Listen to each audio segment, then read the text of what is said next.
எல்லாருக்கும் நமஸ்காரம். வசுதேவ சுதம் தேவம் கம்சசாணூரமர்தனம் தேவகி பரமானந்தம் கிருஷ்ணம் வந்தே ஜகத்குரும். ஸ்ரீ கிருஷ்ணம் வந்தே ஜகத்குரும். நம்ம இன்னைக்கு கிளாஸ் ஸ்டார்ட் பண்ணலாம். நம்ம என்ன பார்த்துட்டு இருக்கோம்னா பிக்ஷு கீதத்துல அவரோட பிக்ஷுவோட சாங், அதுதான் அவரோட சாங். அவருக்கு என்ன தெரிஞ்சது அப்படின்னா, அவருக்கு ஒரு ஞானம் வந்தது. என்ன ஞானம் வந்ததுன்னா, என்னோட கஷ்டத்துக்கு எதுவுமே காரணம் இல்லை, என்னோட மனசுதான் காரணம்.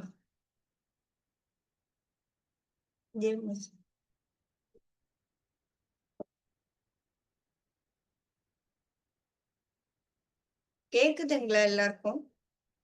ஜஸ்ட் தம்ஸ் அப். ஓகே. என்னோட மனசுதான் எல்லாத்துக்கும் காரணம் அப்படின்னு சொல்லிட்டு முக்கியமான நாயம் ஜனுமே சுக துக்க ஹேத்துனா தேவ ஆத்ம கிரக கர்ம காலக மனக பரம் கர்மம் காரணம் அந்நதி. மத்த வேற காரணமே கிடையாது. சம்சார சக்கரம் பரிவர்த்ததே அப்படின்னு சொல்லிட்டு அவன் புரிஞ்சுக்கிட்டாரு. சரி, மனசுதான் காரணம் அப்படி சொன்ன அந்த மனசை எப்படியா நிறுத்துறது, அது ஏன் இந்த மனசு இவ்வளவு பாடுபடுதுன்றதுக்கு தான் அந்த மாண்டுக்கு உபநிஷத்துல இருந்து அந்த 2 பேர்ட்ஸை பத்தி சொன்னோம். அங்க என்ன, அது மட்டும் நம்ம கொஞ்சம் ரிவைஸ் பண்ணலாம். அங்க என்ன சொல்லிருக்குன்னா, மனசு ஏன் இப்படி அல்லாடுறது? நான் மனசு இல்லையே, ஜீவாத்மாவும் மனசும் ஒன்னா வேற வேறையா அப்படின்னு வரும்போது இந்த மனசு என்ன பண்ணுது, அந்த ஜீவாத்மாவை தன்னோட வச்சு அலக்கழிக்கிறதுக்கு. அதுக்குதான் அந்த 2 பேர்ட் சொன்னோம் இல்லையா? மனசுன்றது அந்த ஒரு பேர்டு பரப்பர பரப்பர பரப்பரன்னு ஓடிட்டே இருக்கு. இன்னொன்னு பரமாத்ம தத்துவம் என்ற ஒரு பெரிய ஒரு பேர்டு.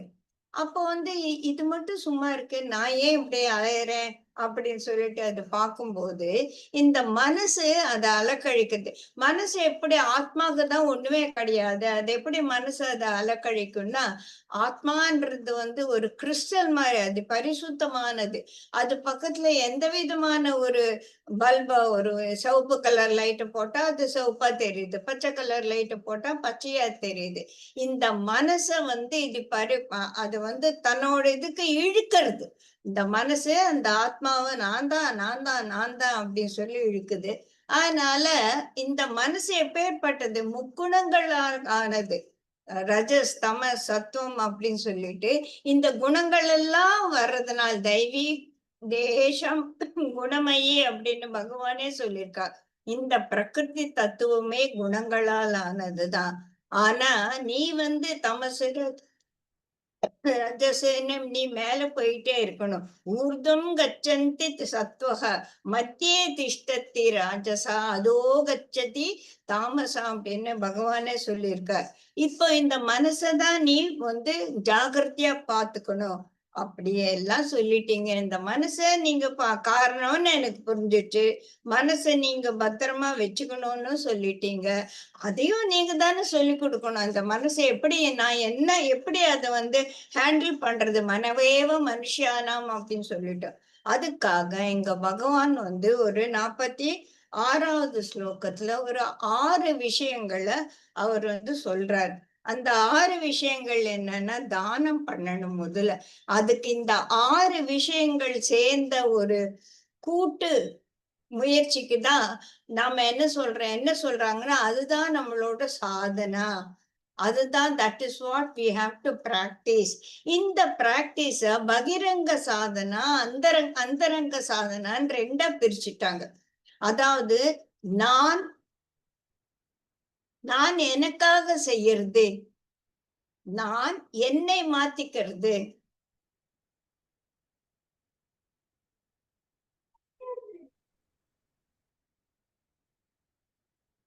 அப்படின்னு சொல்றாங்க. என்ன எப்படி நான் மாத்திக்கணும் அப்படின்னா, நீ சாதனை பண்ணணும்.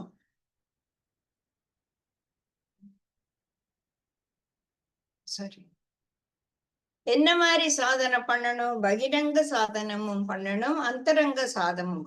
அந்தரங்க சாதனம் என்ன மாத்திக்கிட்டு, அதுதான் நம்ம போன கிளாஸ்ல யமா நியமா அப்படின்னு சொல்லிட்டு ரொம்ப டீட்டெயிலா பார்த்தோம் இல்லையா? இந்த யமா நியமான எனக்குள்ள நான் வளர்த்து கொள்ள வேண்டிய ஒரு விஷயங்கள். அதை தவிர பகவான் இன்னும் என்ன சொல்ற, ஸ்வதர்மான்னு ஒண்ணு சொன்னாரு. நீ நல்ல ஸ்கிரிப்சர்ஸ படிக்கணும் அப்படின்னு சொன்னாரு. இப்போ நீ என்னோட ஸ்வதர்மானா எது என்னோட தர்மம்? தானம் பண்றது. இந்த தானத்தைய கூட அவர் ரொம்ப பகவான் விவரமா சொல்லியிருக்காரு. பாத்திரம் இருந்து பிச்சை எடு அப்படின்னு சொல்லியிருக்காங்க இல்லையா? அப்படின்னா அந்த பாத்திரத்துக்கு எது தேவையோ, உன்கிட்ட இருக்கிறதெல்லாம் தூக்கி அந்த பாத்திரத்துல போடக்கூடாது இல்லையா? தேச கால பாத்திரம் அறிஞ்சு பிச்சை போடணும். என்கிட்ட மீதி இருக்கு, இந்த சாதம் கெட்டு போயிடக்கூடாதுன்னு அவன் தூங்கிட்டு இருந்த பிச்சைக்காரனை எழுப்பி இந்தாடா தின்னு அப்படின்னு போட்டா அது தாமசிக் தானம் அப்படிங்கிறாரு. இல்ல பாரு, எல்லாரும் என் பர்த்டேக்கு நான் எல்லாருக்கும் எப்படி பிரியாணி எல்லாம் கொடுக்குறேன்னா அது ராஜசிக் தானம்ங்கிறது. அது தானம் இல்லை. எவனுக்கு எது தேவையோ அவனுக்கு அந்த தேவையான சமயத்துல கொடுக்கறது. நேத்து பிச்சைக்கு நேத்து நீ கேட்டியே, இந்தா இன்னைக்கு எடுத்துக்கொண்டு, இன்னைக்கு நான் சாப்பிட்டேம்மா, எனக்கு சாப்பாடு வேணாம் அப்படின்லாம், பரவாயில்ல வாங்கிக்கோ அப்படின்னா, இதெல்லாம் நம்மளோட. அதனாலதான் சொல்லுவேன், தன்ராஜ் சார் எப்பவுமே சொல்ல, கொடுக்குற கை இப்படி கொடுக்க கூடாது, நீ இப்படி கொடு, அவன் எடுத்துக்கட்டும். அதாவது எப்பவுமே கொடுக்கும் கை மேலே இருக்க கூடாது, கொடுக்கும் இந்தாப்பா எடுத்துக்கோ அப்படின்னு அவன் எடுத்துக்கணும். அதுதான் சாத்விகமான தானம் அப்படி சொல்றான். சோ இப்ப நம்ம தானம், சத்தம், இந்த யமா நியமா பார்த்தாச்சு. இன்னும் 3 விஷயங்கள் இருக்கு. என்னது? என்னோட சுதர்மா என்ன, என்னோட கர்மா என்ன, என்னோட நான் எதெல்லாம் எந்தெந்த நேரத்துல படிச்சு தெரிஞ்சுக்கணும் அப்படின்றது இருக்கு. இதெல்லாம் நீ இந்த 6 விஷயங்கள மனசுல நல்லா ஏத்துக்கிட்டு அத நீ வாழ்க்கையில கடைபிடிச்சு அந்த வழியில நடந்தாதான் மனசு மனக நிக்கிரக. அதுதான், அப்பதான் நீ அந்த மனசை இழுத்து பிடிச்சு நிறுத்த முடியும். இந்த மனசை நிறுத்தக்கூடிய, மனசை ஓரிடத்துல வைக்கக்கூடிய, ஆத்மாவில் நிலைக்க வைக்கக்கூடிய விஷயத்துக்காக நீ என்ன பண்ணணும்? இந்த 6 விஷயங்களை நீ கட்டாயம் தெரிஞ்சுக்கணும், கட்டாயம் ஃபாலோ பண்ணணும் அப்படின்னு பகவான் சொல்லியிருக்கா. அப்பதான் உன்னோட மனசை உன்னால ஹேண்டில் பண்ண முடியும் அப்படின்னு சொல்லி. இதுக்காக தான் நம்ம என்ன பண்ண போறோம்னா,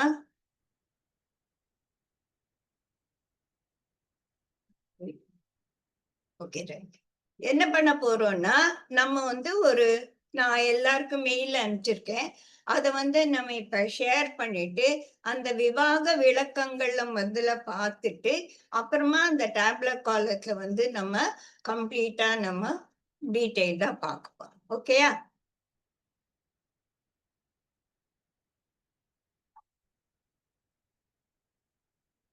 இப்போ இப்ப வந்திருக்க விஷயம் 5 விதமான விபாகங்கள். சரியா? அந்த புருஷார்த்தங்கள், ஆசிரமம், வர்ண தர்மம், அதுக்கப்புறமா நம்ம ரஜசத்துவ என்ற குண விபாகம், அதை தவிர நமக்கு இருக்கக்கூடிய எந்தெந்த விதமாக எல்லாம் நம்ம பகவான் அணுகும் அப்படின்னு 5 விஷயங்கள். இந்த 5 விஷயங்களும் ஒண்ணு புரிஞ்சுக்கணும். இந்த 5, இந்த 4 இதை ஃபாலோ பண்ணும், அந்த 4 அதை ஃபாலோ பண்ண. தே ஆர் நாட் கம்பார்ட்மெண்ட் மாதிரி இருக்குது இல்ல, எல்லாமும் சேர்ந்து. இப்ப மேத்ஸ் தெரிஞ்சவங்களுக்கு எல்லாம் இப்ப 4 புருஷார்த்தங்கள் இருக்கு, 4 ஆசிரம தர்மம் இருக்கு. எந்த ஆசிரம தர்மத்துல எந்த புருஷார்த்தத்தை ஃபாலோ பண்ணும்போது 4 ஆசிரம தர்மத்துல 4 புருஷார்த்தங்கள் வரும், நாங்க 16ன்னு வரும் இல்லையா? அந்த மாதிரி இந்த 5 விஷயங்களை 4 நாளா இருக்கு, 4 5 20ன்னு சொல்லிட்டு அது அவ்வளவு சிம்பிளிஃபை பண்ணக்கூடாது. 4 to the power of 5, அப்ப எவ்வளவு வரும் பாருங்க, 1024 விதமான ஒரு பாகுபாடுகள் வரும். அப்போ இந்த 1024 விதவிதமான ஒரு காம்பினேஷன்ஸ் நமக்குள்ள போயிட்டு நம்மளை எப்படியெல்லாம் அலக்கழிக்குது பாரு. அப்போ இந்த 1024 விஷயங்களை நம்ம கையாளணும் அப்படின்னா இந்த விஷயங்களை பத்தி நமக்கு எவ்வளவு தெளிவா தெரிஞ்சிருக்கணும் இல்லையா? அதுதான் இங்க ரொம்ப முக்கியமானது. அது நம்ம பார்க்கலாம். புருஷார்த்தங்கள் 4. புருஷார்த்தம்னா என்ன? எப்ப பார்த்தாலும் புருஷார்த்தம் புருஷார்த்தம் சொல்றோமே தவிர, அது ஒரு மனிதனாக பிறந்தவன் அவனுடைய வாழ்க்கையில் அவன் கட்டாயம் கடைபிடிக்க வேண்டிய குறிக்கோள்கள். அவன் எங்க இந்தியால பொறந்தானா? தமிழ்நாட்டுல பொறந்தானா? அப்படின்னு எல்லாம் கிடையாது. அவன் எங்க பிறந்தாலும் அவன் அமெரிக்கால பொறந்திருக்கட்டும், ரஷ்யால மனுஷனாக பிறந்தால் அவனுக்கு இந்த 4 விஷயங்களும் மிக மிக முக்கியமானது. 4 விஷயங்கள் என்ன? தர்ம, அர்த்த, காம, மோக்ஷக 4 புருஷார்த்தங்கள். தர்ம புருஷார்த்தம் ரொம்ப முக்கியம். அதுக்கு முக்கிய புருஷார்த்தம்னு பேரு. இந்த மத்த 2 இருக்க அர்த்த காமங்கள் அது லௌகீக புருஷார்த்தம். இந்த லௌகீகமான வாழ்க்கைக்கு ரொம்ப அவசியமானது. மோட்சம் அதுதான் ஒரு பெரிய கடைசியா இருக்கக்கூடிய ஒரு புருஷார்த்தம். இந்த தர்மம் என்பது என்ன? அது நம்ம தர்மம் தர்மம்னு சொல்றோம். எதுப்பா தர்மம்? ரைச்சியஸ்னஸ் அப்படின்னு சொல்றோம். எது ரைட்டு? இந்த நிமிஷத்துல எது ரைட்டு எது தப்புன்னு எனக்கு தெரியல. எங்க அப்பா எனக்கு சின்னப்பவே சொல்லி கொடுத்திருக்கார். எந்த ஒரு காரியத்தை நீ செஞ்சாலும் நீ செய்த காரியத்தை உன்னுடைய பெற்றோர்களுக்கு நீ கூறும்போது உன் தலை குனியாமல் இருந்தால் அது தர்மம். அப்புறம் சரி, அப்புறமா அப்பா அம்மா செத்து போயிட்டா என்ன பண்றது? அப்படின்னா, அதுக்கப்புறமா கல்யாணம் ஆன உடனே நம்மளோட சகதர்ம ஹஸ்பண்ட் ஒய்ஃப் கிட்ட இருக்கணும், ஒய்ஃப் ஹஸ்பண்ட் கிட்ட இருக்கணும். அத சொல்லும்போது, அப்பவும் நான் மனம் நடுங்கக் கூடாது. நான் செஞ்சது தப்புன்னு சொல்லாம நேர கண்ண கண்ண பார்த்து சொல்லணும். அந்த ஒரு தைரியம் இருந்தா நீ பண்ணக்கூடிய வேலை கரெக்ட்டு. சரி, வயசான காலத்துல நான் தனியா இருக்கும்போது குழந்தைகள் ஒற்றுக்கொள்ளக்கூடியது. நான் பண்ண காரியம் அசிங்கமானது இல்ல. என் குழந்தைகளுக்கு சொல்லும்போது அவங்க அம்மா வெரி குட் சூப்பரா பண்ணிருக்க அப்படின்னு அவங்க அத அப்ரிஷியேட் பண்ற அளவுக்கு நான் எந்த ஒரு காரியத்தை பண்ணாலும் அது தர்மத்தின் சார்ந்தது. இப்போ இந்த தர்மம் ஒவ்வொரு ஸ்டேஜ்லயும் மாறிட்டே வரும். அதை நம்ம டீட்டெயிலா பார்க்க போறோம். அர்த்த புருஷார்த்தம் அப்படிங்கிறது அர்த்தான வாழ்க்கைக்கு வேண்டிய பொருள்களை தேடும் ஒரு விதம். சோ ஒரு பொருளை நம்ம தேடணும். என்ன நான் சம்பாதிக்கணும், நான் எனக்கு பணம் வேணும், நான் வேலைக்கு போகணும். இதெல்லாம் எந்த வேலைக்கு போலாம், எவ்வளவு சம்பாதிக்கலான்றது இந்த தர்மம் என்ற ஸ்கேல்குள்ள வச்சு பார்க்கணும். இந்த தர்மம் சார்ந்த வேலையை செய்து தர்மம் சார்ந்த ஒரு பொருளை ஈட்டணும். இன்னொருத்தங்கிட்ட அந்த அடிச்சு போடுங்கிறது தர்மம் சார்ந்த பொருள் ஈட்டல் கிடையாது. அதெல்லாம் நம்ம நல்லா புரிஞ்சுக்கணும். காமம் அப்படின்னா இச்சைகள். அதான் என்னோட ஆசைகள். எந்த மாதிரி ஆசையெல்லாம் யார் யாருக்கு எந்தெந்த காலகட்டத்துல வரலாம், எந்தெந்த காலகட்டத்துல எந்தெந்த காம இச்சைகள் allowed, you are entitled to enjoy it அப்படிங்கிறது காம புருஷார்த்தம். அதுக்கு அடுத்தது மோட்ச புருஷார்த்தம். மோட்ச புருஷார்த்தம்னா நீ முக்தி அடையக்கூடிய அந்த விஷயங்கள் ஒரு ஸ்டேஜ்ல நம்ம பார்க்கணும். அதுதான் நம்ம பார்க்கணும். அடுத்தது ஆசிரம பாகுபாடுகள் அப்படின்னா இது எப்படின்னா இந்த பிரம்மச்சாரி இருக்கவங்க சம்சாரியாக சம்சாரியம் வானப்பிரஸ்தம் இங்கதான் அந்த கலப்பு கிடையாது. இது வர்டிகலா பிரம்மச்சாரி கிரகஸ்தன் அதாவது சம்சாரி, அதுல இருந்து மேல போகும்போது அவன் வானப்பிரஸ்தன், அதுக்கும் மேல போகும்போது அவன் சன்னியாசி அப்படின்ட்டு இருக்கு. சோ குழந்தை பருவத்தில் இருந்து கல்வி கேள்விகள் கற்று தேர்ந்து தான் தானாக சம்பாதிக்கும் ஒரு நிலைக்கு வர மட்டும் அவன் பிரம்மச்சாரியா இருக்கும் போதுதான் இந்த வேலையை நம்மளால செய்ய முடியும். கிரகஸ்தாசிரம் என்னைக்கு நான் சம்பாதிச்சு அப்பா அம்மா நீங்க உட்காருங்க நாங்க பாத்துக்கிறோம் அப்படின்னு குடும்ப பொறுப்பை நாம ஏத்துக்கிறோமோ அந்த நிமிஷத்துல இருந்து நம்ம சம்சாரி. கல்யாணம் தான் பண்ணிக்கணும்னு கிடையாது. அஃப்கோர்ஸ் அந்த ஒரு ஸ்டேஜ்ல ஒரு வாழ்க்கை துணை நலத்தோட இருந்து ஒரு குடும்பமா பார்க்கறது நம்மளோட சனாதன தர்மத்துல அப்படித்தான் சொல்லியிருக்கு இல்லைங்களா? சோ இது நம்ம பண்ணும்போது அவன் நம்ம கிரகஸ்தாசிரமத்துல உள்ளே நுழையிறோம். அதுக்கப்புறமா ஒரு ஸ்டேஜ்க்கு அப்புறமா நம்மளோட இந்த கிரகஸ்தாசிரமன்றது தான் வாழ்க்கையில ஒரு பெரிய சங்க். அது எப்ப முடியும்? அது எப்ப முடியும்னு யார் சொல்லுவாங்க? அப்டின்னா, அடுத்த ஜெனரேஷன் நம்மளுடைய ஆஃப்ஸ்பிரிங்ஸ், நம்மளுடைய குழந்தைகள் குடும்ப பொறுப்பை ஏற்றுக்கொள்ளும்போது, நம்ம ரிட்டயர் ஆறோம் இல்லையா? 60 வயசுல பேங்க்லேருந்து ரிட்டயர் ஆறோம் இல்லையா? அந்த மாதிரி இந்த குடும்ப பொறுப்புலருந்து நம்ம ரிட்டயர் ஆகும்போது, அந்த ஒரு ஸ்டேஜுக்கு வானப்பிரஸ்தம் அப்டின்னு பேரு. அதுலேருந்து அதுக்கப்புறமா வானப்பிரஸ்தத்துலேருந்து நம்ம சந்நியாச தர்மத்துக்கு போய் மோட்ச புருஷார்த்தத்தை நம்ம அடைய வழி பண்ணணும். புரியுதுங்களா? அடுத்தது இந்த வர்ண விபாகம். வர்ணம்னா கலர். சோ குணங்கள் மேல பிரவர்த்திக்கிறது வர்ண விபாகம். அது 4ஆ சொல்லுவோம். பிராமணன், க்ஷத்திரியன், வைசியன், அப்புறமா சூத்திரன். இப்ப பகவானே இத சொல்லியிருக்காரு. இந்த 4 விதமான இந்த வர்ண, ஆசிரம தர்மத்தை நான் தான் பண்ணேன்.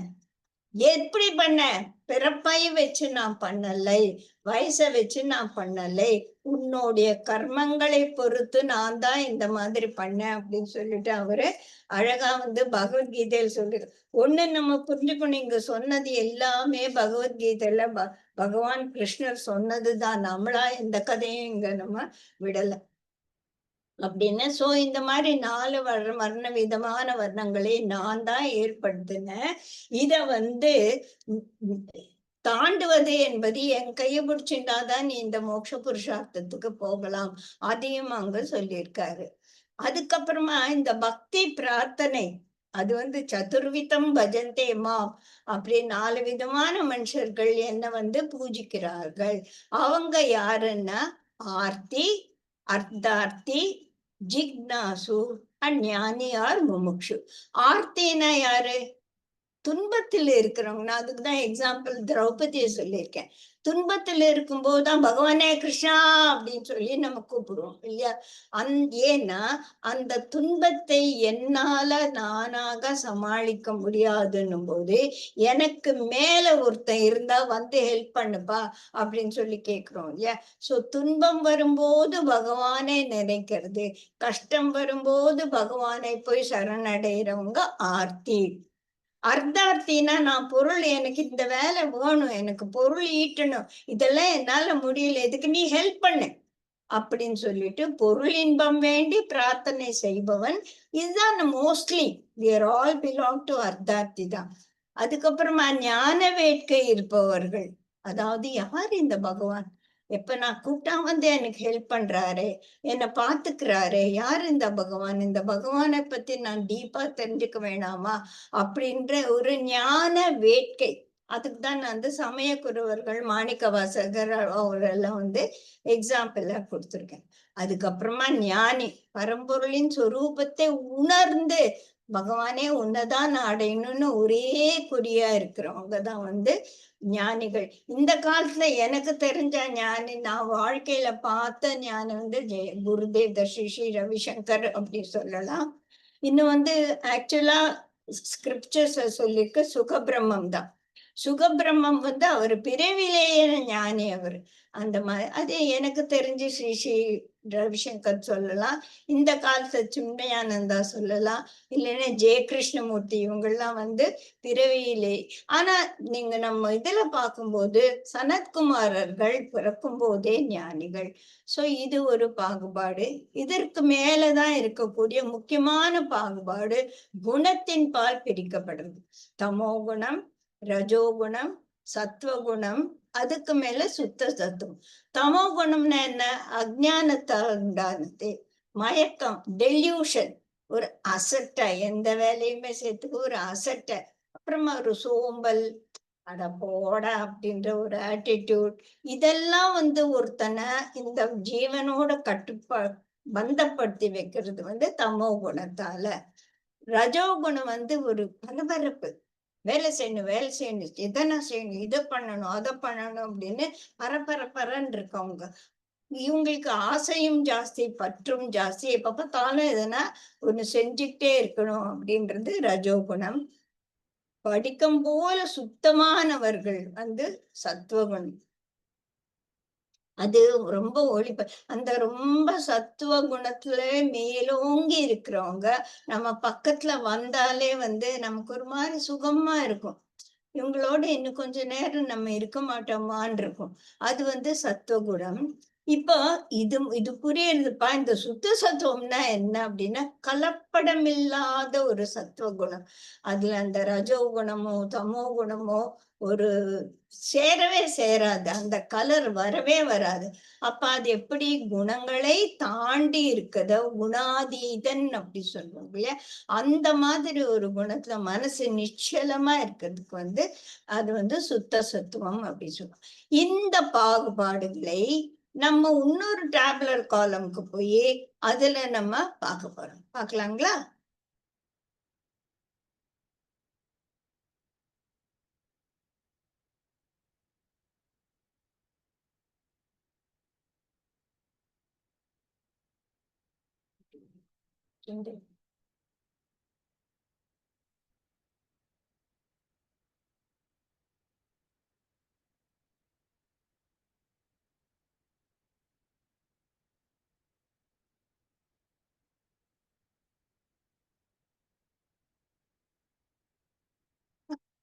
இதுதான் நம்ம பார்க்கக்கூடிய ஒரு முக்கியமான விஷயம். இதுதான் நம்ம டீட்டெயிலா பார்க்க போறோம். இப்ப எல்லாருக்கும் ஸ்கிரீன்ல தெரியும்னு நினைக்கிறேன். இன்னும் கொஞ்சம் பெருசு.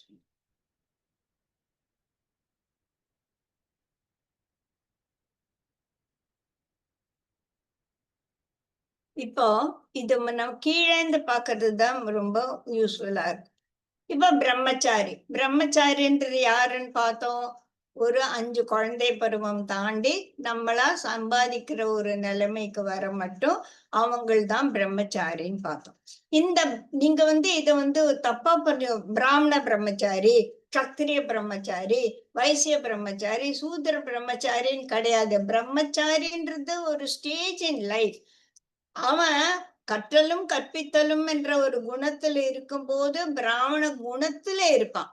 அவன் இப்ப பிராமணன் ஆயிட்டான், அதுக்கப்புறமா சூத்திரன் ஆயிட்டான்னு கிடையாது.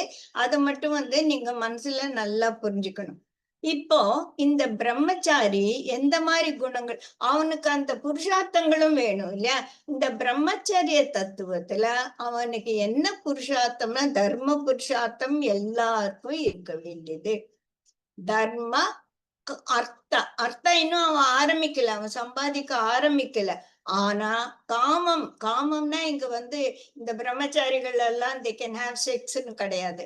காமம்ன்றது இங்க ஒரு இச்சை.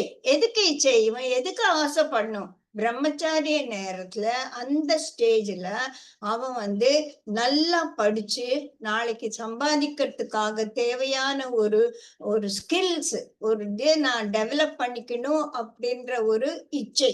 அந்த இச்சையை நோக்கி அவன் பிரயாணம் செய்வதால இவனுக்கு தர்ம புருஷார்த்தமும் வேணும், காம புருஷார்த்தமும் வேணும். இப்போ இவன் படிக்கிறான். படிக்கும்போது இவனுக்கு ஒரு பிரார்த்தனையும் வேணும். இவனுக்கு ஒரு பூஜா புரஸ்காரமும் வேணும். பகவான் கிட்டமே அவன் ஒரு அணுகுமுறை அவனுக்கு எந்த மாதிரி அணுகுமுறை இருக்கணும்? இவன் எப்படி பரீட்சை போகும்போது பகவான் இன்னைக்கு நான் பாஸ் ஆயிடணும். கோவிலுக்கு பரீட்சை சமயத்துல கோயில்ல எக்கச்சக்கமா கூட்டம் இருக்கும் இல்லையா? சோ இவன் ஆர்த்தி தனக்கு வேண்டியதுக்காக பகவானை அணுகுபவன். புரியுதுங்களா? இப்போ இவனோட ஆசிரம தர்மம்ன்றது இவன் பிரம்மச்சாரி. புருஷார்த்தங்களை பார்க்கும்போது இவனுக்கு தர்ம புருஷார்த்தம், காம புருஷார்த்தம் இருக்கலாம். இந்த காம புருஷார்த்தம் இந்த தர்மங்களுக்கு உட்பட்டு இருக்கணும். புரியுதுங்களா? அவன் எந்த விதமான ஒரு பக்தி செய்யணும் அப்படின்னா தனக்காக தான் அவன் போய் பெருமாளை வேண்டுவான். இப்ப குண விபாகம் பார்க்கும்போது இவன் நல்லவனா இருக்கணும். இவனுக்கு சத்துவ குணம் இருக்கணும். ஆனா இவன் சுத்த சத்துவமா வந்து அப்படியே ஒரு சன்னியாசி இருக்க முடியாது இல்லையா? ஏன்னா இவன் காலேஜுக்கு போகணும், படிக்கணும், வேலை செய்யணும், பரபரன்னு இருக்கக்கூடிய ஒரு ஸ்டேஜ் பிரம்மச்சாரி சொத்துன்னு ஒரு மூலையில வயசானவங்கள மாதிரி உட்காரவன் கிடையாது. அதனால இவனுக்கு அந்த ஆக்ஷன் ஓரியன்டட் ஆட்டிடியூட் ரஜஸும் இருக்கணும். அதே மாரி ரஜஸா இருக்கிறன்னு எல்லாத்தையும் போட்டு உடைக்கிறாங்க இந்த காலத்து பசங்க, அந்த மாதிரி கிடையாது. அவன் சத்துவ குணமும் இருக்கணும். புரியுதுங்களா? இப்போ இந்த பிரம்மச்சாரிக்கு இதெல்லாம் நான் படிக்கணும், இதெல்லாம் நான் தெரிஞ்சுக்கணும், அப்படின்றது இதெல்லாம் நம்ம சொல்லி தரணும், இதெல்லாம் எல்லாத்துக்குமே நம்ம கடைபிடிக்கணுன்ற ஆட்டிட்யூட் பிரிடாமினன்ட்டா இருக்கும்போது, அந்த பிரம்மச்சாரிக்கு பிரகம்ன குணம் இருக்குது. புரியுதுங்களா? அதே சமயத்துல இவன் இவனுக்கு வந்து அந்த க்ஷத்ரிய குணமும் வேணும். காலேஜ் போறான், ஒரு ராகிங் எல்லாம் நடக்குது அப்படின்னா, அவன் தன்னையும் காத்துக்கணும், மத்தவங்களையும் காக்கணும். சோ அந்த இடத்துல அவனுக்கு வந்து அந்த க்ஷத்ரிய குணம் மேலோங்கி இருக்கணும். இந்த மாரி ஒரு நேச்சர், இந்த மாரி ஒரு விஷயத்துல அவன் சத்துவகுணத்த பார்த்துட்டு இருக்க முடியாது. அவன் ரஜஸா இருக்கணும். அப்பதான் வந்து ஆக்ஷன் ஓரியன்டடா அவன் வந்து தன்னை பாதுகாத்துக்கிறதுக்கோ, இல்ல ஒரு ஃப்ரெண்டுக்கு ஒரு கஷ்டம் வந்திருக்கு, அவனுக்கு ஓடி போய் ஹெல்ப் பண்ணணும். அவன் படிக்க தெரியல. அவனுக்கு இப்ப நாங்கலாம் அப்படிதான் பண்ணுவோம். இந்த காலேஜ்ல படிக்கும்போது, எல்லாரும் புஸ்தகம் வாங்க மாட்டோம். ஒருத்தர் இன்ஆர்கானிக் புக்கு, ஒருத்தர் ஆர்கானிக் புக்கு அப்படி வாங்கி சேர்ந்து உட்கார்ந்து படிச்சு, நான் இத படிச்சுட்டு உனக்கு சொல்றேன். நீ அத படிச்சுட்டு எனக்கு சொல்லு. அப்ப அது என்ன குணம் அது? கற்றலும், கற்பித்தலும் என்ற குணம். இல்லைங்களா? அதே சமயத்துல இந்த ஒரு ஃப்ரெண்டுக்கு ஒண்ணுமே புரியல. அவங்க அப்பா, அம்மா வந்து என்ன கேட்டுக்கிறாங்க, "கொஞ்சம் அவனுக்கு மேத்ஸ் சொல்லிக் குடு" அப்படின்னா, அப்ப நான் ஆக்ஷன் ஓரியன்டடா இருக்கணும். அப்ப நான் ரஜசிக்கா போயி அவங்களுக்கு ஹெல்ப் பண்ணணும். சோ, இப்ப இந்த நேரத்துல அவன் க்ஷத்ரிய பிரம்மச்சாரியா இருக்கான். புரியுதுங்களா? அதுக்கப்புறமா இந்த சரி நான் படிக்கணும். எனக்காக சில சமயத்துல நம்மலாம் டியூஷன் சொல்லி குடுத்துட்டே படிப்போம் இல்லையா? மத்தவங்களுக்கு ஹெல்ப் பண்ணிக்கிட்டே படிப்போம். இல்ல அவங்களுக்கு ஏதோ கஷ்டமா இருக்கா, அதுக்காக முதல்ல ஓடி போய் வேலை பண்ணுவோம். அப்போ எனக்கு அந்த பொருளீட்டும் வழிகளை கற்றுக்கொள்ளல். இந்த இந்த கோர்ஸ் படிச்சப்ப நான் பிஏ 12th முடிச்சுட்டான் ஒரு பையன். எத படிச்சா எனக்கு வந்து நல்ல சம்பாத்தியம் கிடைக்கும்? மெடிசின் படிக்கணும். இல்லன்னா என்ஜினியரிங் ஆகணும். சீட் கிடைக்கல. அதுக்காக என்ன பண்ண முடியும்? சரி, அடுத்தது என்ன அப்படின்னு ஹி ஹாஸ் டு திங்க். இதெல்லாம் பொருளீட்டக்குள்ள கூட நாளைக்கு எனக்கு ஒரு ஒரு நல்ல வேலைய குடுக்குமோ, அத தேடி நம்ம போகும்போது, அவனுக்கு அந்த வைசிய குணம் என்று இருக்கணும். அதே சமயத்துல அந்த தேடி போகும்போது, அவன் நல்ல விஷயத்த தேடி போணும். சத்துவமும் கொஞ்சம் இருக்கணும். அவன் ஆக்ஷன் ஓரியன்டடா பரபரன்னு நாளைக்கு பேங்க் வேலையா, அப்ப அதுக்காக நான் படிக்கணும். அதுக்கான புஸ்தகத்த தேடணும்ன்னும் போது, அவன் ரஜசிக்காவும் இருக்கணும். புரியுதுங்களா? அதே மாதிரி, சரி இதெல்லாம் வேணாம் நான் சொல்றத கேளு. அப்பா, அம்மா சொல்றது மாரி பேச்ச கேட்டா தான் நீ உருப்படுவேன்னும் போது, அங்க இந்த வேலைய தான் படிப்பேன். எங்களுக்கெல்லாம் நான் வந்து டாக்டர் ஆகணும்னு எங்க அப்பா கிடையாது. நீ பேங்க் வேலைக்கு போனா போதும் அப்படின்னு அனுப்பிச்சு விட்டுட்டாங்க. அப்போ பெற்றோர் சொன்னதை நான் வந்து கேட்டுக்கிறேன். எனக்காக வந்து முடிவு எடுக்க தெரியல. நான் எடுத்த முடிவு தப்பா போகும்னு பெரியவங்க சொல்றாங்க. அம்மா, அப்பா சொல்றத கேட்கணும்ன்றது வந்து என்னோட தர்மமா இருக்கு. அதனால I just submit my self to them. அப்போ இந்த பிரம்மச்சாரிய ஸ்டேஜ்ல நானு ஒரு சூத்திரனா இருக்கேன். சூத்திரன்னா கெட்டதுன்னு நினைக்காதீங்க. மத்தவங்க சொல்படி நடப்பவன் சூத்திரன். அப்ப நான் எங்க அப்பா, அம்மா எப்படி சொல்றாங்களோ, அந்த மாரி நடக்கறதால, நான் ஒரு இங்க சூத்திரனோட அந்த பிரம்மச்சாரி விஷயத்துல இருக்கேன். புரியுதுங்களா? அடுத்தது ரொம்ப முக்கியமான வாழ்க்கையில ஒரு பகுதி தான் வந்து கிரகஸ்தாசிரமம். இப்ப கல்யாணம் பண்ணிட்டா தான் அவன் கிரகஸ்தன் இல்ல. எப்ப குடும்ப பொறுப்பை நாம் ஏற்றுக்கொள்கிறோமோ, அப்ப அவன் வந்து கிரகஸ்தன். சோ, இந்த பிரம்மச்சாரி கெட்ஸ் கிராஜுவேட்டட் டு சம்சாரி. சிலர் வந்து நேர போல ஃபார் எக்ஸாம்பிள் நம்ம லக்ஷ்மி அம்மாவோட பேரன், அவன் பிரம்மச்சாரியில நேரா சன்னியாசியா போயிட்டான். அதெல்லாம் வந்து தப்பா ரைட்டான்னெல்லாம் நம்ம சொல்றதுக்கு இல்ல. இது வந்து ஒரு exceptions. Exceptions will never become a rule. இப்ப நம்மடேஸ் நிறைய பேர் கல்யாணமா ஐயோ ஓனான்னு ஓடுறாங்க. அது ஒரு சரியா தப்பான்னு நம்ம இந்த ஒரு குரூப்ல டிஸ்கஸ் பண்ண முடியாது. நிறைய பேர் இப்பெல்லாம் கல்யாணமே பண்ணிக்காம இருக்கிறது பெட்டர்ன்னு நினைக்கிறாங்க. தட்ஸ் நாட் அவர். அத பத்தி நம்ம இங்க டிஸ்கஸ் பண்ணல. கிரகஸ்தன் யாரு? இந்த பொருளீட்டும் நிலைமைக்கு வந்தப்புறமா ஒரு சம்சாரத்துல சேர்க்கிறான். ஒரு தனக்கான ஒரு துணையை தேடிட்டு இப்ப ஆம்பளை தான் இந்த மாதிரி நினைக்காதீங்க. பெண்களுக்கும் இங்க ஆம்பளை பெம்பளையே கிடையாது. It is a common gender. புரியுதா? சோ இந்த ஒரு பெண்ணை ஆம்பளை கல்யாணம் பண்ணிக்கிறது, ஒரு புருஷன் ஒரு வைஃபை தேடிக்கிறது, 2 பேரும் சேர்ந்ததுதான் சம்சாரம். இந்த சம்சார ஒரு ஸ்டேஜ்ல அவன் எப்படி இருக்கணும்? அவனோட புருஷார்த்தங்கள் என்ன? தர்ம புருஷார்த்தம் எப்பவுமே இருக்கணும். இப்போ இந்த மன வாழ்க்கையில ஏற்பட்டதால இந்த காமம் என்பது அவனுக்கு உரியது. இப்ப இந்த 4 ஸ்டேஜ்ல காமம் என்பதற்கு லைசன்ஸ் இருக்கிறதே இந்த சம்சாரிக்கு தான். அதுவும் எப்படி இருக்கணும்? தர்மம் சார்ந்ததாக இருக்கணும். ஒருவனுக்கு ஒருத்தி என்ற ஒரு தர்மம் சார்ந்த ஒரு காமம் இருக்கணும். இந்த காமம் என்பது ஒரு செக்ஸ் மட்டும் கிடையாது. வாழ்க்கையில ஐயோ என் குழந்தைய படிக்க வைக்கணும், என் குழந்தைய நல்ல ஸ்கூல்ல சேர்க்கணும், நான் நல்ல ஒரு வீடா பார்க்கணும், இதெல்லாம் கூட ஆசைகள் தான்.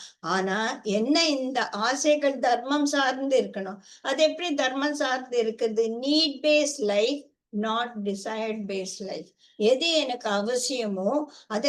ஆனா நான் எந்த ஸ்கூல்ல படிச்சாலும் பரவாயில்லங்கிறது ஒரு ஆட்டிடியூட் இல்லைன்னு சொல்லல. அந்த என் குழந்தைங்க இந்த ஸ்கூல்ல தான் படிக்கணும்னு நான் நினைக்கிறது அது ஒரு இச்சை. அந்த இச்சை தப்புன்னு சொல்ல முடியாது. அதற்கான ஒரு பொருளீட்டுதலும் அதற்கான ஒரு சக்தியையும் நீ பெருக்கிக்கிட்டான்னா it is all fine. So புருஷார்த்தங்கள் என்ன? தர்ம புருஷார்த்தம், காம புருஷார்த்தம். அப்புறமா அர்த்த புருஷார்த்தம் இவனுக்கு தான் மேக்சிமம். சம்சாரிக்கு தான் அர்த்த புருஷார்த்தம். அர்த்த புருஷார்த்தம்னா என்ன? பொருளீட்டுவதில் ஒரு முனைப்பு. இவன் தானே பொருளீட்டணும் இல்லையா? இந்த சம்சாரி தானே குடும்பத்துக்கு. இந்த சம்சாரிகளுக்கு ஒரு 5 கடமை இருக்குன்னு சொல்லுவாங்க. அதாவது தன்னோட ஆஃப்ஸ்பிரிங்ஸ், தன்னோட குழந்தைகளை மடிய பிரம்மச்சாரிகளுக்கு ஒரு உதவியா இருப்பதும் சம்சாரியோட கடமை. அப்புறமா நம்மள வளர்த்து விட்டாங்களே பெற்றோர்கள், நம்மளோட பெரியவர்கள், அவங்கள உட்கார வச்சு அவங்கள பாத்துக்கிறதுக்கும் நமக்கு சம்சாரியோட கடமை தான் அதுவுமே. அதை தவிர சமுதாயத்தில் இருக்கும் ஒரு உபயோகமுள்ள குடிமகனா இருக்கணும். சோ சமூகத்துக்கு உபயோகமா இருக்கிறது அவனோட ஒரு புருஷார்த்தம் தான். புரியுதுங்களா? அர்த்த புருஷார்த்தம். அதுக்கப்புறமா ஒரு கீழ் நிலைமையில இருக்கக்கூடியவங்களுக்கும் பண்ணணும். அப்புறம் யாகம் யஜ்ஞம் எல்லாம் பண்றது இவனோட. சோ சம்சாரியோட ஒரு கடமைகள் ரொம்ப ஜாஸ்தி. இந்த 5 கடமையும் அவன் செய்யறதுக்கு அவன் எப்படி இருக்கணும்? ரஜசிக்கா இருக்கணும். அவன் செய்யக்கூடிய கர்மங்கள் எல்லாமே சத்கர்மங்களாக இருக்கணும். அதனால அவன் சத்துவம குணமும் இருக்கணும், ரஜசிக் குணம் மேலோங்கி இருக்கணும். புரியுதுங்களா? இவன் பொருளீட்டுவது தர்மம் சார்ந்ததாக இருக்கணும். இவன் தனக்கான இன்பங்களை அனுபவிக்குவது தர்மம் சார்ந்ததாக இருக்கணும். இவனுக்கு தான் சமூக சிந்தனை ரொம்ப இருக்கணும். இந்த சமூக சிந்தனையோடு இருக்கிறது, தன்னை சார்ந்தவளுக்கு பொறுப்பேற்றது, இதெல்லாம் பிராமண நேச்சரான ஒரு கிரகஸ்தனோட கடமைகள். இப்ப இந்த குடும்பஸ்தன் பொருளீட்டுதல ஈடுபடும் போது அவன் சத்திரிய குணம் இல்ல. சமுதாயத்துல இப்ப இந்த பிளாட்ல ஏதோ ஒரு பிரச்சனை வருது, நான் போய் என்ன ஏதுன்னு பார்க்கும்போது இந்த சம்சாரி ஓடுறான் இல்லையா, அங்க அவன் சத்திரியனா நிக்கிறான். இப்ப இந்த ஒரு பெரிய குரூப்ல நாங்க இருக்கும்போது, இந்த ஒரு கேட்டட் கம்யூனிட்டில இருக்கும்போது there are certain rules stipulated. அந்த ரூல்ஸ நான் ஃபாலோ பண்ணும்போது இந்த கிரகஸ்தன் சூதரனா இருக்க, சொன்ன பேச்சு கேட்கிறான், அத கட்டுப்பாடோடு இருக்கிறான், அதற்கு ரூல்ஸ்க்கு கட்டுப்படுறான். அந்த மாதிரி இருக்கும்போது இந்த கிரகஸ்தன் ஒரு சூதரனா இருக்கான். அது மட்டும் இல்ல, அவன் நாளைக்கும் சேர்த்து வைக்கணும். சோ அந்த பொருளீட்டுதலும் பொருளை சேமிப்பதிலும் அவனுக்கு ரஜோகுணம் மேலோங்கி இருக்கணும். அந்த ரஜோகுணத்தை மேல இன்னைக்கு எல்லாத்தையும் தின்ட்ட அப்புறம் கடைசி காலத்துல யாருக்கிட்ட போயிருக்கு? ஸோ ஃபியூச்சருக்காகவும் நம்ம பணத்தை சேவ் பண்ணி வச்சுக்கணும். அதற்கெல்லாம் திட்டமிடுவதால இந்த சம்சாரியோட கடமைகள் மிகவும் அதிகமானது. அவன் சத்வகுணத்துல இருக்கணும், ரஜசிங்க மேலோங்கி இருக்கணும், புருஷார்த்தங்கள்ல அவன் தர்ம அர்த்த காம புருஷார்த்தம் இருக்கணும். இவனுக்கு பகவான் கிட்ட ஒரு பக்தி இருக்கணும். அப்பதான் பகவான் ஹெல்ப் பண்ணுவார் இல்லையா? சோ இவன் ஆர்த்தி, புரியுதுங்க. சோ பிரம்மச்சாரியும் ஆர்த்தி. ஆர்த்தினா என்ன? தன்னோட கஷ்டம் வரும்போது பகவானை நாடுதல். குடும்பஸ்தன் என்ன பண்ணுவான்? என் குழந்தைக்கு உடம்பு சரியில்லைன்னா டாக்டர் கிட்ட எடுத்து ஓடும்போது அங்க ஒரு பிள்ளையாருக்கு ஒரு கற்பூரம் ஏத்திட்டு போவான் இல்லையா? சோ அந்த மாதிரி பகவான் கிட்ட தனக்காக வேண்டவன் கிரகஸ்தன். தப்பில்லை. சோ கிரகஸ்தனும் பிரம்மச்சாரியும் ஆர்த்தியாக இருக்கிறார். புரியுதுங்களா? இந்த 2 ஸ்டேஜ். அதுக்கு அடுத்தது ரொம்ப முக்கியமான ஒரு ஸ்டேஜ் வானப்பிரஸ்தம். இது எங்கேயுமே இருக்கிறதே இல்லை. கிரகஸ்தாசிரமத்துல போய் சம்சாரியாவே நம்ம செத்து போயிடும். அதெல்லாம் ரொம்ப தப்பான விஷயங்கள். இப்போ இந்த சம்சாரியோட கடமைகள் ரொம்ப பெருசுன்னு பார்த்தோம் இல்லையா? இந்த சம்சாரியோட கடமை எப்ப முடியுது, எங்க முடியுது அப்படின்னு பார்த்தானா, என்னைக்கு நம்ம குழந்தைகள் நம்மள அம்மா அப்பா நீங்க உட்காருங்க நாங்க பாத்துக்கிறோம் அப்படின்னு சொல்லும் போது இந்த குடும்ப பொறுப்புகளிலிருந்து நம்ம விலகணும். இப்ப எங்களுக்கு அப்ப சம்பாதிச்சு ஆரம்பிச்சோடனே எங்க ஹஸ்பண்ட் மாமனார் மாமியார் போறோம், நீங்க சம்பாரிச்சது இவ்வளவு காலம் நீங்க டிராஃப்ட் எல்லாம் போட்டு சம்பாரிச்சது போறோம், இனிமேல வேண்டாம் வந்துருங்க எங்க வீட்டுல அப்படின்னும் போது அவங்களுடைய சம்சாரம் முடிவுக்கு வந்தது, எங்களுடைய சம்சாரம் விரிவடைந்தது. புரியுதுங்களா? சோ இந்த பெரியவர்களை பத்திரமா நம்ம பார்த்துக்கும் போது அவங்களுடைய அந்த சம்சாரம் முடிவுக்கு வருது. என்னைக்கு நாம் பெற்ற குழந்தைகள் நம்மளோட குழந்தைகள் மேல ஆதாரப்பட்டு வந்துடுறோமோ, அவங்கள பாத்துக்க வேண்டிய பொறுப்பு எனக்கு இல்ல, குழந்தைகளுக்கு கல்யாணம் பண்ண வேண்டிய பொறுப்பு எனக்கு இல்ல, அவங்களுக்கு குழந்தை பிரசவம் எல்லாம் பார்த்து முடிச்சாச்சு, இப்ப என்ன கடமை? குடும்ப பொறுப்பு கிடையாது. இதுதான் வானப்பிரசாசனம் அப்படின்னு சொல்லக்கூடிய ஒரு இது. இங்க வானப்பிரசன்றது எப்போன்னா நார்மலி அபவ் 60 தானே நம்ம ரிட்டையர்மெண்ட் ஏஜ்னு சொல்றோம் இல்லையா? அப்போ அந்த ஒரு 60 வயசுக்குள்ள நம்ம இந்த வேலையெல்லாம் முடிச்சு இருக்கணும்.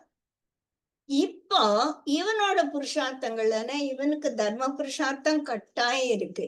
இவன் தான் மோட்ச புருஷார்த்தத்தை பத்தி யோசிக்கணும். வானப்பிரஸ்த ஆசன ஸ்டேஜ்ல தான் மோட்ச புருஷார்த்தத்தை நான் யோசிக்கணும். அர்த்த புருஷார்த்தத்தையும் நம்ம பார்த்துக்கணும். ஏன் அர்த்த புருஷார்த்தத்துக்கு எனக்கு எங்க வந்தது அப்படின்னா, நான் சம்பாதிச்சேனே வாழ்க்கை பூரா அதெல்லாம் என் பசங்களுக்கு எழுதி வச்சுட்டு நான் தேவேன்னு நிக்க கூடாது. அங்க என்னோட வாழ்க்கைக்காகவும் ஒரு பர்ட்டிகுலர் அமௌண்ட்டை நான் பேங்க்ல போட்டு வச்சுக்கணும் இல்லையா? இங்கதான் அவன் அர்த்த புருஷார்த்தனா இருக்கான். அவன் போய் சம்பாதிக்கிறது இல்ல. சம்பாதிச்சத தனக்காக எடுத்து வச்சுக்கிறான். நாட் அவுட் ஆஃப் ஒரு கெட்ட குணம் கிடையாது. இது ஒரு ஜாக்கிரதைக்காக நம்ம நாளைக்கு குழந்தைகள் மேல ஒரு பாரத்தை ஏற்படுத்தாம இருக்கிறதுக்காக நமக்கான ஒரு சேவிங்ஸ் வச்சுக்கிறதுல இவன் அர்த்த புருஷார்த்தம். புரியுதுங்களா? சோ தர்ம புருஷார்த்தமும் வேணும். இங்கதான் மோட்ச புருஷார்த்தத்தை பற்றி கட்டாயம் தெரிஞ்சுக்கணும். அர்த்த புருஷார்த்தமும் வேணும். இவன் இவன் ஆர்த்தியும் இல்ல அர்த்தார்த்தியும் இல்ல. இப்ப ஆர்த்தி இப்ப எனக்கு முதுகுவலி வந்தானா ஏதோ டாக்டர் கிட்ட போகும்போது ஐயோ அப்பா இந்த முதுகுவலி சரியா போகணும்னு வேண்டிக்கிறேன். ஆனா என்னுடைய வேண்டுதல் எல்லாமே ஜிக்னாசு பகவானை பத்தி தெரிஞ்சுக்கிறது இருக்கணும். புரியுதுங்களா? புருஷார்த்தங்கள்ல தர்ம மோக்ஷ அர்த்த 3 புருஷார்த்தங்கள். அப்ப ஒரு பிரார்த்தனைன்னு வரும்போது I have to know about God. ஜிக்னாசு நம்ம எனக்கு மேலோங்கி இருக்கணும். அதுக்காக நான் பகவானை வேண்டிக்க கூடாது, திருப்பதிக்கு போய் என் குழந்தைங்க என் பேர குழந்தைங்கள்லாம் நல்லா இருக்கணும்னு வேண்டிக்க கூடாதுன்னு கிடையாது. அதற்கு மேல ஒரு மேக்சிமமா ஒரு ப்ரிடாமினண்டா இருக்க போறது ஐ ஹாவ் டு நோ அபவுட் இந்த வாழ்க்கைன்னா என்ன, இந்த பகவான் தத்துவம்னா என்ன, சத்தியம்னா என்ன, பிரம்மம்னா என்னன்னு தெரிஞ்சுக்கிறதுக்கு அவகாசம் இருக்கக்கூடிய ஒரு ஸ்டேஜ். இப்போ இதுல இந்த பிராமண, வைசிய, சக்கிய, தீனை எப்படி நம்ம கொண்டு வர போறோம் அப்படின்னா, இந்த குடும்பத்திலிருந்து விலகி, இப்ப நம்ம என்னத்த படிக்கணும்? பிரம்மச்சாரியா இருக்கும்போது பொருளீட்டுவதற்காக படிச்சோம். இப்போ இந்த வானப்பிரஸ்தனா இருக்கும்போது என்ன படிக்கணும்? அங்கதான் இந்த இதுல சொன்ன சத் விஷயங்களை படிக்கணும் அப்படின்னு சொன்னோம் இல்லையா? ஸ்ருதம். ஸ்ருதம்னா என்ன? நல்ல விஷயங்கள், ஸ்கிரிப்சர்ஸ படிக்கணும். இந்த ஸ்டேஜில் தான் நம்ம ஸ்கிரிப்சர், பகவத்கீதை படிக்கணும், பாகவதம் படிக்கணும். சிலர்லாம் 60 வயசு ஆனவுடனே தினம் காலையில இருந்து பாகவதம் படிக்கணும். ஒரு நியமம். அந்த நியமம்குள்ள வந்தாதான் நம்ம ஸ்கிரிப்சர்ஸ படிக்க முடியும். பகவத்கீதையை புரிஞ்சுக்கக்கூடிய ஒரு ஸ்டேஜ் இதான். இப்ப புரிஞ்சுக்கலன்னா அவ்வளவுதான், இந்த ஜென்மம் முடிஞ்சு போச்சு. சோ பகவத்கீதையை புரிஞ்சுக்கணும். பாகவதத்துல என்ன சொல்லிருக்குன்னு தெரியணும். நிறைய விஷயங்கள் எங்க இருக்கு இந்த விஷயம் எல்லாம் எனக்கு தெரியாதே, சத்சங்கம் போகணும். அதுக்காக ஒரு ஆன்மீக குருவை தேடும். இந்த தேடுதல் அப்படின்னு வரும்போது அதற்கு நான் I have to take a first foot step. இப்போ ஆர்ட் ஆஃப் லிவிங் இருக்கு அப்படின்னு தெரிஞ்ச உடனே, okay, I will go and learn it. அந்த போற ஆசிரமம் எங்க இருக்குன்னு பாருங்க, குரு யாருன்னு தெரிஞ்சுக்கலாம். அப்படின்னும் போது இந்த பிராமண புருஷார்த்தமும் நமக்குள்ள வருது. அதே சமயம் தேடி போகும்போது அதற்கான ஒரு தைரியம் வேணும். இப்ப 60 வயசு வேற ஆயிடுச்சு, என்னால் தனியா டிராவல் பண்ண முடியாது. இருந்தாலும் ஐ வில் கோ அப்படின்ற ஒரு சத்திரிய புருஷார்த்தம் குணமும் வேணும். அதே சமயத்துல அங்க இருக்கிறதுக்கு இவ்வளவு செலவு பண்ணி நான் இந்த கோர்ஸ் இதெல்லாம் யோசிக்கும் போது பிராமண, கத்திரிய, வைசிய எல்லாம் வரும். அதே சமயத்துல குருவோட வழிகாட்டுதலுக்காக அதுக்கு பணிவு வேணும். இங்க நம்ம அகங்காரத்துல உட்கார்ந்து இருந்தோம்னா, நான் தான் பெருசு, என்ன பெருசாக இந்த குருஜி சொல்லிட்டாரு. இந்த நம்ம தேடி போற ஒரு ஆசான்களும், ஆச்சாரியர்களும், சத்குருக்களும் சொல்லுவதை இதெல்லாம் என்ன பெரிய விஷயம் அப்படின்னு சொல்ற ஒரு திமிரு போயி, ஒரு அகங்காரம் போயி, அந்த ஒரு சப்மிசிவ்னஸ் வரும்போது, அந்த சூத்திர குணம் வந்தாதான், அந்த சப்மிசிவ்னஸ் வந்தாதான் நம்மளால இதையெல்லாம் தேடி போக முடியும். சோ 3வது ஸ்டேஜ் ஆன வானப்பிரஸ்தம் என்பது எப்பொழுது நம்ம குடும்ப பொறுப்பிலிருந்து வெளியே. ஆனா இந்த ஒரு ஸ்டேஜ்ல நமக்கான கடமைகள் தலை சுமத்துவாங்க. இப்போ நான் என் குழந்தைங்களை போய் பாத்துக்கலன்னு என் பொண்ணு சம்பாதிக்க முடியாது. அவளுக்கு டெலிவரின்னா நான் ஓடித்தான் ஆகணும். எனக்கு வேலை கிடைச்சப்ப எங்க மாமியாரும் மாமனாரும் என்னோட குழந்தைங்களை பாத்துக்கலன்னா நான் வேலைக்கு போயிருக்க முடியாது. அப்போ இந்த ஸ்டேஜ்லயும் நமக்கு கடமைகள் இருக்கு. என்ன கடமைகள்? அப்ப அம்மா இந்த குழந்தைய நான் வர மட்டும் பாத்துக்கோ, நான் பாத்துக்கணும். அப்போ எப்படி பாத்துக்கிறோம்? நான் என் குழந்தைகளை பார்த்துக்கிட்டேன்னு அப்படி இல்ல. ஒரு பெய்டு சர்வெண்ட் மாதிரி, விதவுட் பே அஃப்கோர்ஸ். அந்த ஒரு கடமையாக பார்த்துக்கணும். என் குழந்தைய நான் வளர்க்கும் போது எவ்வளவு இன்வால்வ்மெண்ட் இருந்ததோ அதுல 25% தான் இருக்கணும். குழந்தைகளை பத்திரமா பார்த்துக்கணும். அப்ப அந்த சத்திரிய புருஷார்த்தம் வேணும். அந்த வைசிய புருஷார்த்தம், அந்த குழந்தைக்கு என்ன வேணுமோ பார்த்து பார்த்து செய்யணும். அந்த வைசிய குணமும் வேணும் எனக்கு. அதே மாதிரி என் பொண்ணு, அம்மா இதுதான் கொடுக்கணும், நீ பாட்டுக்கு இஷ்டமா இந்த மருந்தெல்லாம் கொடுக்காதன்னு சொல்லும்போது ஓகே அப்படின்னு ஒத்துக்கக்கூடிய ஒரு மனநிலைமை வேணும். சோ இந்த வானப்பிரஸ்தம் என்ற ஒரு ஸ்டேஜ் ரொம்ப கஷ்டமானது. ஏன்னா நம்ம சம்சாரத்துல நான் தான் வீட்டுல ராணியா இருந்தேன். இப்ப நான் ஒரு பக்கமா ஒதுங்கணும்னா மனசு அவ்வளவு சீக்கிரம் ஒத்துக்காது. இந்த மனசெல்லாம் நமக்கு வர்றதுக்காக தான் நம்ம இதெல்லாம் படிச்சிட்டு இருக்கோம். அப்பதான் இந்த மன ஏவ மனுஷானாம்ன்றது நான் ஒரு நல்ல மனுஷனா இருக்க முடியும். ஏன்? என் மனசை நான் சுத்தமாக வச்சிருக்கேன். என் மனசை ஹேண்டில் பண்ண நான் தெரிஞ்சுக்கிட்டேன். இப்ப என் பொண்ணு ஏமா இதெல்லாம் கொடுத்தா அப்படின்னு திட்டினானா, ஓகே, இது கொடுத்துருக்க கூடாது, அவளுக்கு பிடிக்கல நம்ம செஞ்சது.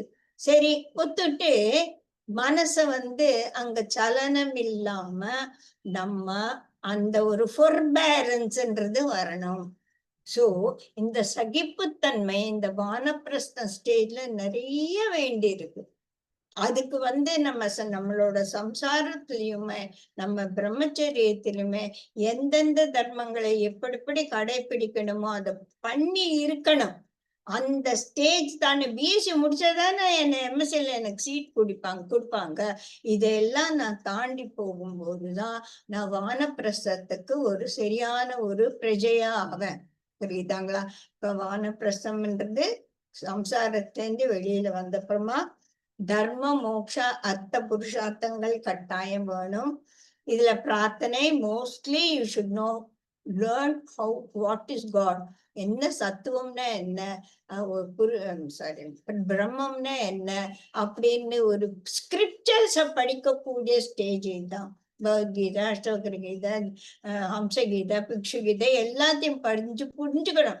எல்லாத்தையும் படிச்சா எனக்கு புரியலன்னா யாருக்கு புரியுமா? பகவானே சொல்லியிருக்காங்க, பிரணிபாதேன பிரஷ்னேன பிரணிபாதேன, அவன் கால விழுந்தான கேள்வி கேட்டு புரிஞ்சுக்கோ அப்படின்னு சொல்லி அந்த மாதிரி ஒரு சத்குரு, ஒரு டீச்சரை தேடி தேடி தேடி போய் நம்ம இதெல்லாம் தெரிஞ்சுக்கணும். அப்போ இங்க பிராமண வைசிய சத்திரிய சூத்திர குணங்களும் சேர்ந்து வருது. இப்ப புரியுதுங்களா? It is not independent compartment, எல்லாம் டுகெதர். சோ எத்தனை விதமான ஒரு விஷயங்கள் நமக்கு இங்க புரிஞ்சுக்க வேண்டியது. இப்ப அதுக்கு அடுத்தது கடைசியா இருக்கக்கூடியது சந்நியாசி. இப்ப நான் எப்ப சந்நியாசியா போறேன்? காவி உடைகள் கட்டும்போது சந்நியாசின்றது கிடையாது. அந்த மனப்பான்மை தான் சந்நியாசி.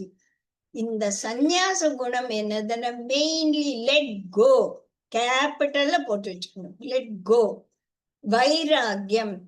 சோ அந்த 4 நம்மளோட ஸ்பிரிச்சுவல் லைஃப் ஒரு டேபிள் மாதிரின்னு அதுக்கு 4 கால்னு சொல்லுவாங்க. அங்க விவேக, வைராகிய, ஷட்சம்பத்தி அண்ட் முமுக்ஷுத்வா, இந்த 4 கால் மேலதான் வாழ்க்கை நிக்கிறது. அப்போ இங்க முதல் 2 கால் எது? வைராகியமும் discriminating power and also let go attitude. விவேக வைராக். விவேகம்னா எது கரெக்டோ எது ரைட்டோ அதை பத்தி ஒரு பாகுபாடு தெரிஞ்சுக்கிறது.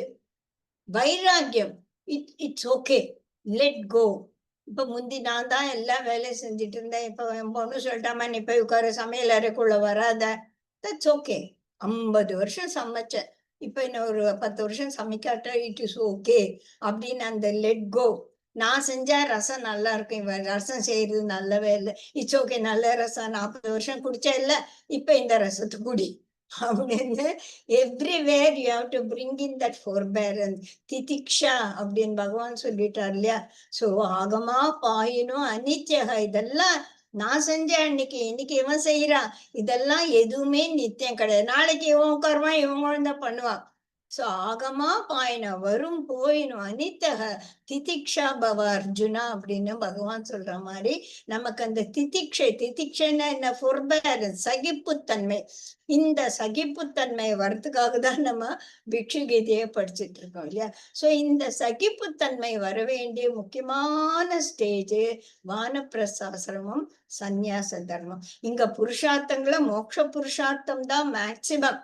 நம்ம எல்லாத்தையும் முடிச்சாச்சு. அப்புறமா பிரார்த்தனையில பகவானே அப்படின்னு ஞானி தான். பகவான் சொல்றாரு, இந்த 4 விதமான பக்தர்கள் இருக்காங்க, ஆனா இதுல ஞானின்னு ஒருத்தர் இருக்கானே, அவன் தான் எனக்கு மனசுக்கு ரொம்ப பிடிச்சவன் அப்படின்னு சொல்லிட்டு பகவானே சொல்றாரு. அர்த்தோ ஜிக்னாசு அர்த்தார்த்தி, ஞானிதான் எனக்கு ரொம்ப பிடிச்சவன், அவன் மனசுக்குள்ளேயே இருக்கான்.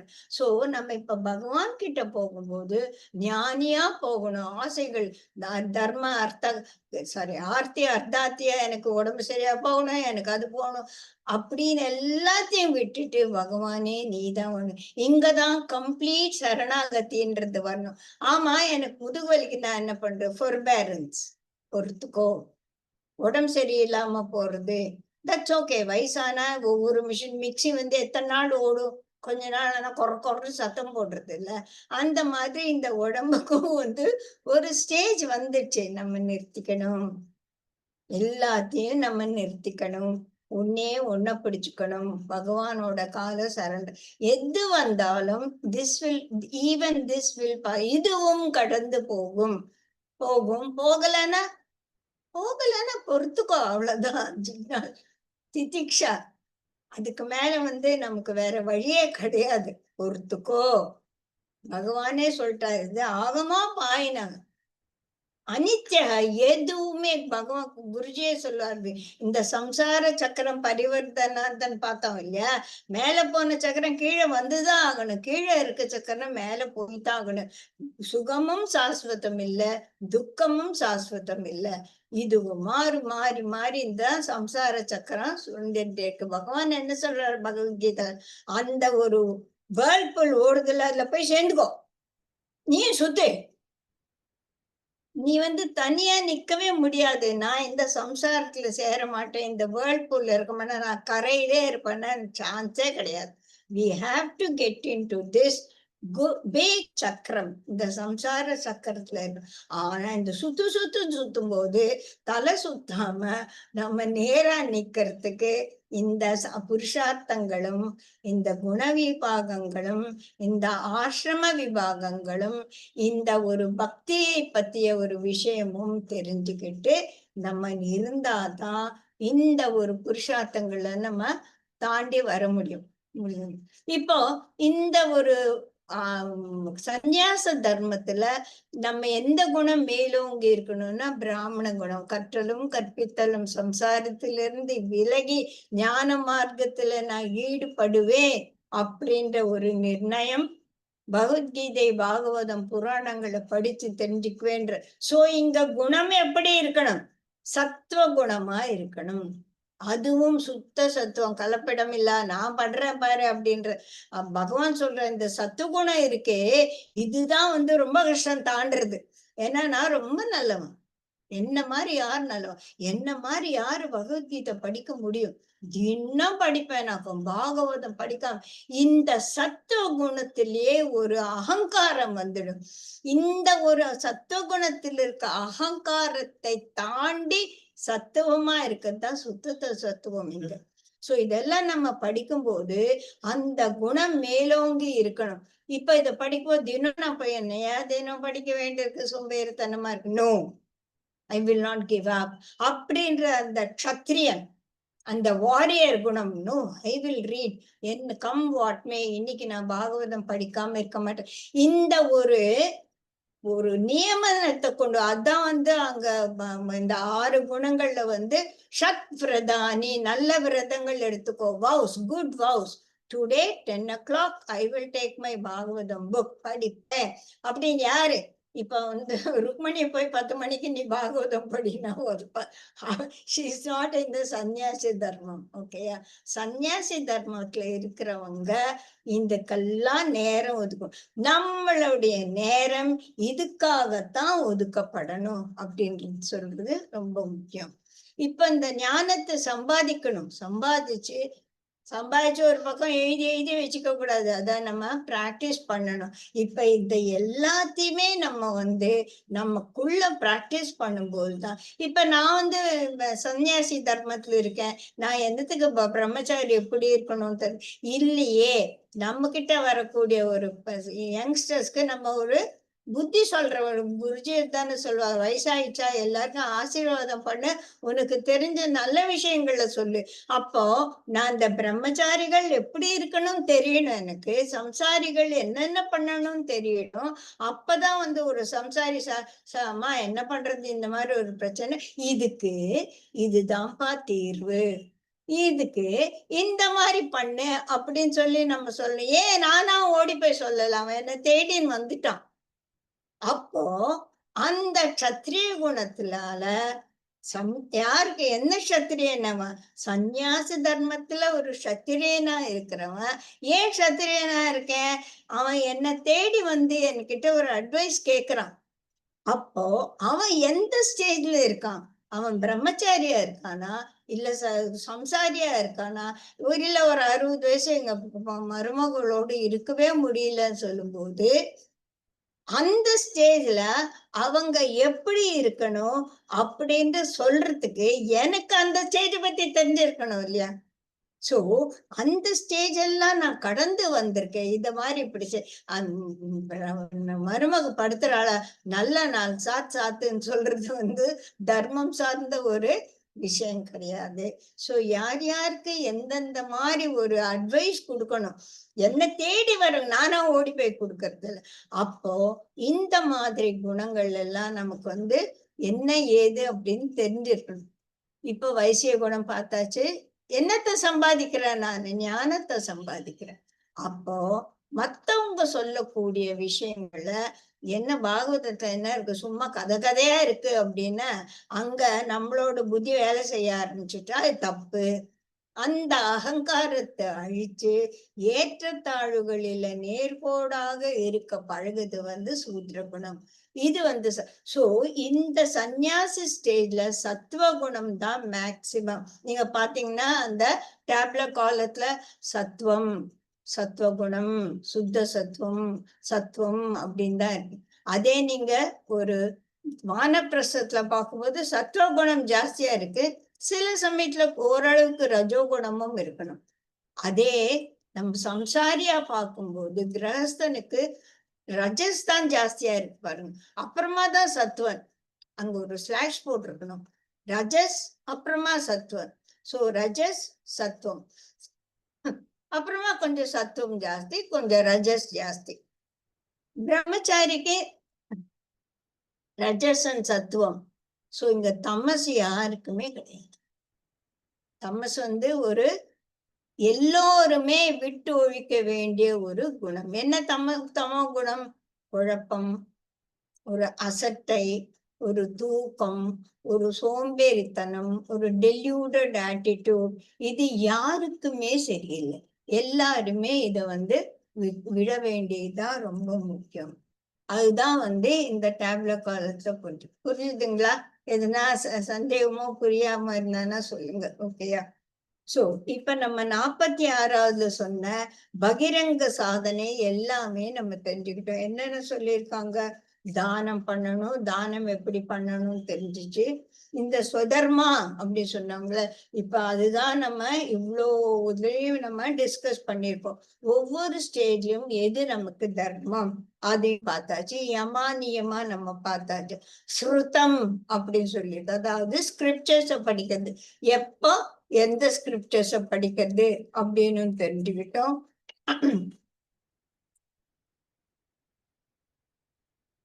அப்புறமா கர்மங்களை பத்தி ரொம்ப தெரிஞ்சுக்கிட்டோம். எப்பப்ப எந்த கர்மம் செய்யணும், இந்த கர்ம விபாகத்தையும் நம்ம நல்லா புரிஞ்சுக்கிட்டாச்சு. அதுக்கப்புறம் சத் விரதம் அப்படின்னா நல்ல குட் வவுஸ். ஐ டிசைடட் இந்த ஸ்டேஜ்ல இதுதான் நான் பண்ணுவேன். வானப்பிரசத்திலும் சன்னியாசியும் 10 மணி ஆனா நான் பாகவதம் எடுத்து படிப்பேன் அப்படின்றது ஒரு நிர்ணயம், ஒரு வவ் இல்லைங்களா? அதே மாதிரி சம்சாரியா இருக்கும்போது என்ன வவ் எடுத்துக்கணும் அப்படின்னா, நம்ம குடும்பத்துக்காக வேலை பண்ணணும், எல்லாரையும் பார்த்துக்கணும். அதுதான் இங்க பிரதானம். எனக்கு நான் படிக்க போறேன், நீ வேலைக்கு போக மாட்டேன், நான் பாகவதம் படிக்க எனக்கு டைம் இல்லை, நான் வேலைக்கு போக மாட்டேன்னு சொல்றதெல்லாம் அதர்மம் சார்ந்த விஷயங்கள். புரியுதுங்களா? அதுக்கப்புறமா இந்த மாதிரி இந்த 1024 காம்பினேஷன்ஸ்லயும் நம்ம எப்படி எப்படி நம்ம மனசை வைக்கணும் அப்படின்னு நல்லா தெரிஞ்சாதான் இந்த மனச என் கட்டுக்குள்ள வச்சுட்டு நான் சகிப்புத்தன்மையோட என் வாழ்க்கையை நான் மேற்கொள்ள முடியும் அப்படின்றதுதான் இங்க 46வது ஸ்லோகத்துல பகவான் நமக்கு எல்லாம் சொல்லு. Okay, thank you. Recording. Do you want to share my book? Share.